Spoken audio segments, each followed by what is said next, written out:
மகாபெரியவாழணும். ஸ்ரீ லலிதா ரகசிய சகஸ்திரநாமத்தில் வாக்தேவதைகள் அம்பிகையின் ஏகம் தத்து, அவள் ஒருவளே அப்படின்னு சொல்லிட்டு, அவள்தான் அனைத்துமாக இருக்கிறாள், பல ரூபமாக இருந்தாலும் இப்போ நம்ம தத்மார்த்தமாக அழைத்து செல்லும் பொழுது ஒவ்வொன்றாக அதை கடந்து கடந்து இது இல்லை இது இல்லை என்று சொல்வது போல நமக்குள் இருக்க மாயை ஒன்றொன்றாக விலக்கி விலக்கி உள்ளே செல்ல செல்ல இதோ காட்சி கொடுக்கிறாளே அந்த ஒரே ஒரு பிரம்மமாக. அப்படிப்பட்ட இருக்கக்கூடிய அவளை சொல்வதற்கான நாமம் தான் க்ஷர அக்ஷர ஆத்மிகா என்று சொன்னார்கள்.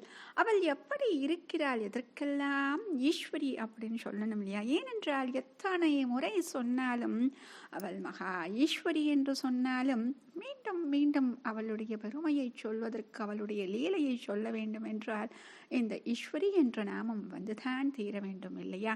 அப்படி சொல்லக்கூடிய நாமம் ஓம் சர்வலோகேஷ்யை நமஹ. ஓம் சர்வலோகேஷ்யை நமஹ. அதாவது சர்வலோகேஷி, லோகேஷி அப்படிங்கிறது லோக ஈஸ்வரி அப்படின்னு சொல்வது. இப்போ நம்ம சொல்கிறோம் இல்லையா, உலகங்கள் சொல்லும் பொழுது லோகங்கள் சொல்லும் பொழுது 7 14 லோகங்கள் அப்படின்னு சொல்கிறோம் இல்லையா?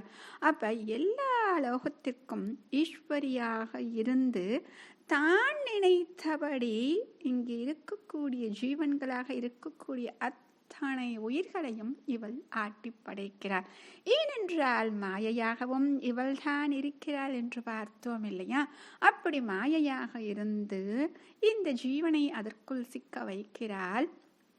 அப்படி சிக்க வைத்தாலும் ஒரு க்ஷணமேனும் அந்த ஜீவன் இதிலிருந்து வெளியே வர வேண்டும் என்று நினைத்து அவளை பற்றிவிட்டால் போதும், அவளுடைய கடைக்கண் பார்வையே அந்த மாயையை விலக்கி விடுகிறது.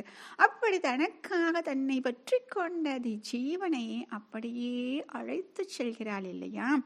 அப்படி ஆட்டி வைக்கிறாள். ஆக நாம் எத்தனைதான் சங்கல்பம் செய்தாலும், இன்று இந்த செயல்களை செய்ய வேண்டும் என்று நினைத்தாலும், நாம் இந்த மாயையில் சிக்கக்கூடாது என்று நினைத்தாலும் நம்முடைய கர்மா ஒன்று இருக்கிறது. அந்த கர்மாவிலிருந்தும் காப்பாற்றுபவள் இவள்தான்.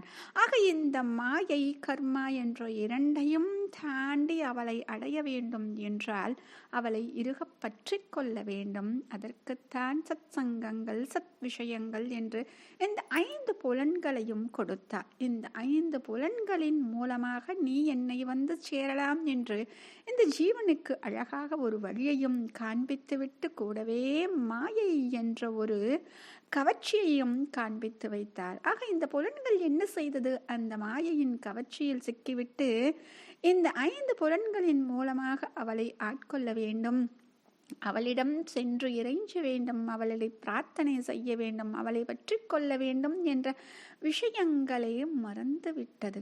அப்படி மறந்த அந்த ஜீவனை இவள் இப்படியெல்லாம் ஆட்டி படைக்கிறாள் என்று நமக்கு தோன்றும்.